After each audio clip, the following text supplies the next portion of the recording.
Karnataka High Court. He volunteered and said, I will challenge this bill. And he has challenged this OM. And the Honorable Supreme Court has issued notice and has granted the stay limited to the extent that all illegal holders cannot be getting I-card. So we have one transparent system, we have a democratic system.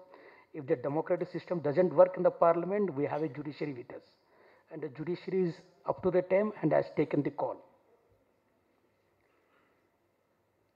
Then access to information. We have a Right to Information Act now. And I'll give you one more example.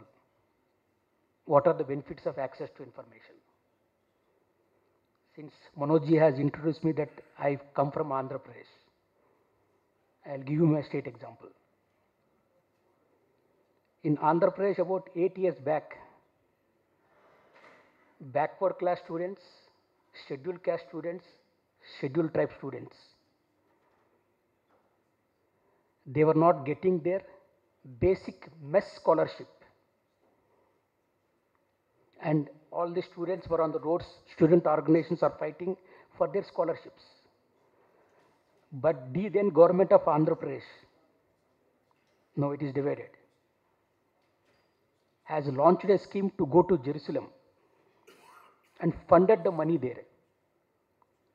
And our people applied under Right to Information Act. When you don't get the scholarship, when you're not having money to give the funds to this scheduled caste, scheduled tribe, backward class students, but you have money to fund for a foreign trip. Then some of the activists like you have challenged that decision in the Honorable High Court of Andhra Pradesh. As all of you know that Article 27 of our Constitution states that not even a single penny can be used for any religious purpose. Immediately the Honorable High Court has come to the rescue of the students. So this is what we got. Once we got the access to information, the some of the GOs which were not revealed, we can get under Right to Information Act. Then one of the fourth aspect of good governance is sound financial management.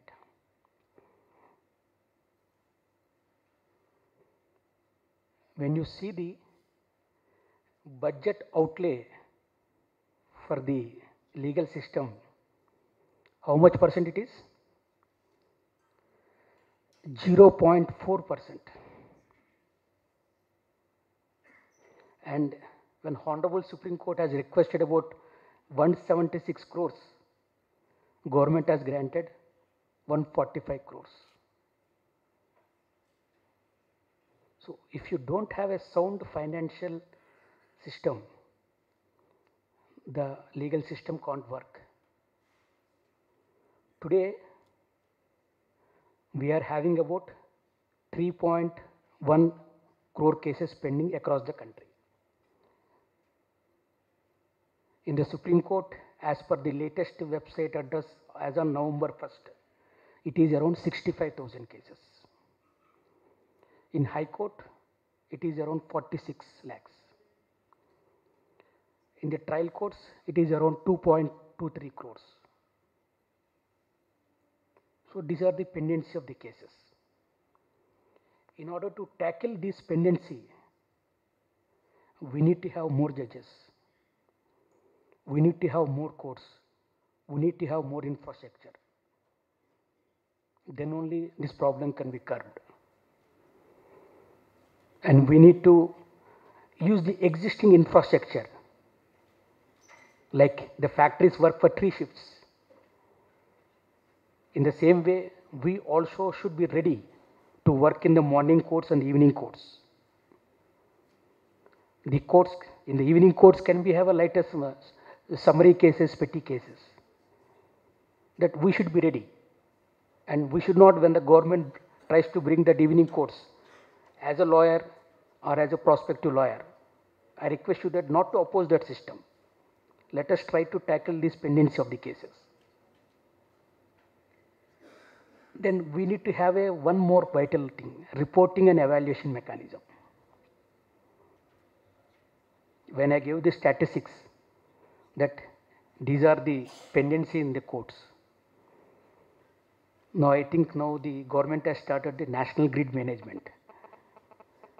Like when you go to the Supreme Court website, you know that how many cases are pending, how many cases are the civil appeals, how many cases SLPs, and how many are matured for hearing, how many are not matured for hearing.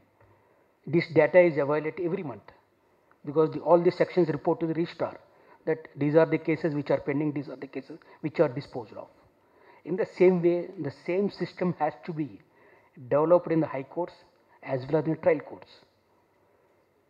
When this reporting is done, when it is publicized in the website, the client will also understand that as an advocate, we are trying to help with the judiciary, not to take an adjournment, but there are constraints with the judges also. In a day when that person is directed to deal with 60 cases, is it humanly possible? And I can vouch for you that on Monday and Friday, when we have 10 cases for admission hearing, I can tell you that after reading 6 cases, I become exhausted. So how can you expect a judge to read 60 cases? So there should be an understanding with the judiciary, bench and bar and everybody. And there should be a mutual cooperation. So these are the 5 core elements of good governance. And now, without any sound financial system and reporting system, the pendency of the cases will be there. And today, out of 905 High Court judges, we are having vacancy of 305. And in the trial courts, out of 19,000, we are having vacancy of about more than 3,000.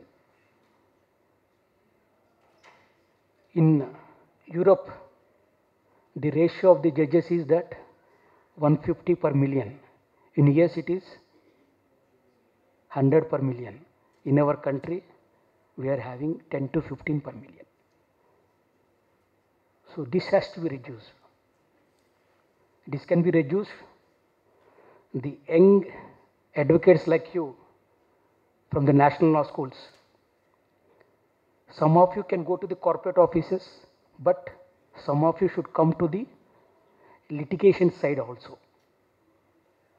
But what I feel is that all the national law school products, after the completion of their courses, immediately they get a huge packet of 10 lakhs per month, 15 lakhs per month.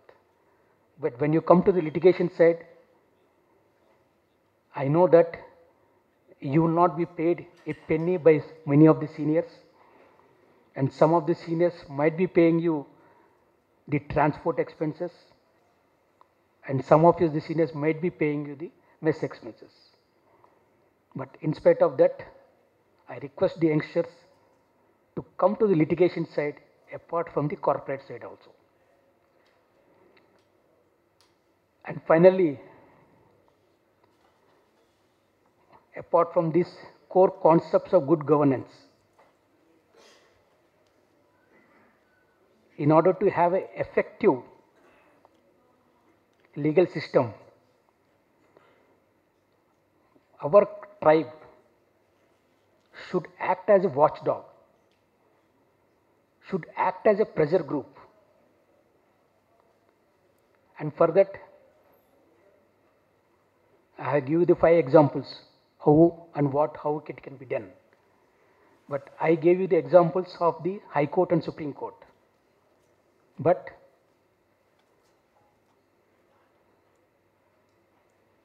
the number of advocates in the High Court and Supreme Court are less than the trial court advocates. These trial court advocates are more. Whenever a public interest litigation or whenever a public interest case comes down, immediately people rush from the native places to the concerned High Court or to the Supreme Court. What I request is that kindly read section 91 CPC after amendment in 76. it says that two or more people with the leave of the court, even if they are not having any personal grievance, they can file a suit for declaration or injunction for an appropriate relief. So the way which we deal with the High Court under 226 and Supreme Court 32, the same can be done in the trial courts by using the section 91 CPC and section 133 CRPC.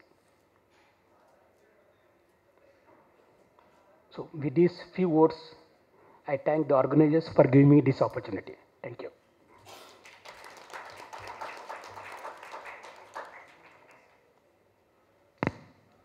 So aptly put. Bharatji has actually thrown light on how good governance can be brought through efficiency, reducing the time span of a process.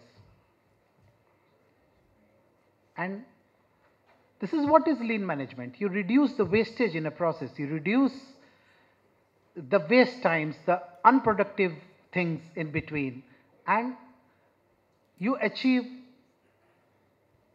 the destination in a very short period, in a very short span of time, with the highest efficiency. This saves time, money, energy. Good governance comes from good intent, but has to be followed with steps like what he explained: transparency, democracy. In this country, which has always been very proud of its culture, heritage, everything, we have always been a little laid back when it comes to using time as a management technique, using good governance by bringing in right thing at the right time. Yeah, in general, if you talk someone, what are you doing? He says, time pass kar rahe.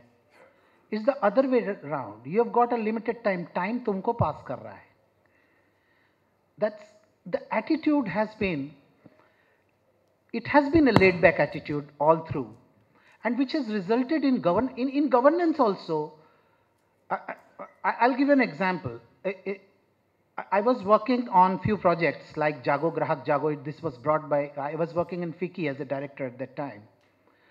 And good governance was a part of a very small project where the Prime Minister called us all to discuss about how good governance can be brought. Actually, it was bringing efficiency in governance. And somebody said that Manrega is not doing well. Manrega is going off the way. It's not really producing results.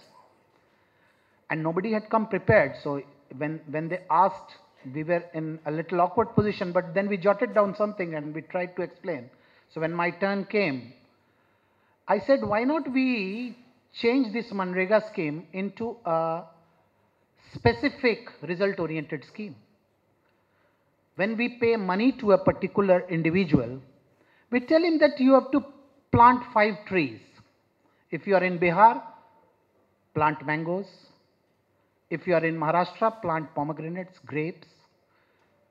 Wherever you are, whichever sector has that kind of terrain, where that kind of climate where a particular fruit can be grown, why not plant 5 trees per person, and he has to keep at least 2 trees alive, so that there are a lot of fruitful trees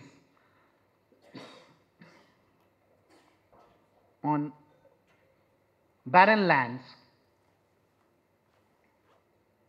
and somehow this country becomes a fruit surplus country. All we have to arrange is some food processing, all we have to arrange is some transportation, and this entire country will have fruit surplus in each and every segment. Now coming to application of good governance in law system. Bharatji was talking about the pendency of cases. The moment you reduce the lag time, the pendency of cases will come down. Actually, Kavirajji has been involved in a research which has shown that apart from the vacancies that Bharatji was talking about, the number of cases being filed is more than number of cases being disposed. So this pendency will keep on increasing. Application of good governance is a must. It's a need of the hour. And who better than our Additional Solicitor General of India? He is right here.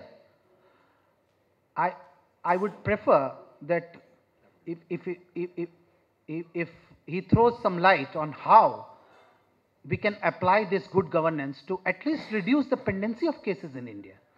And Kavirajji will also.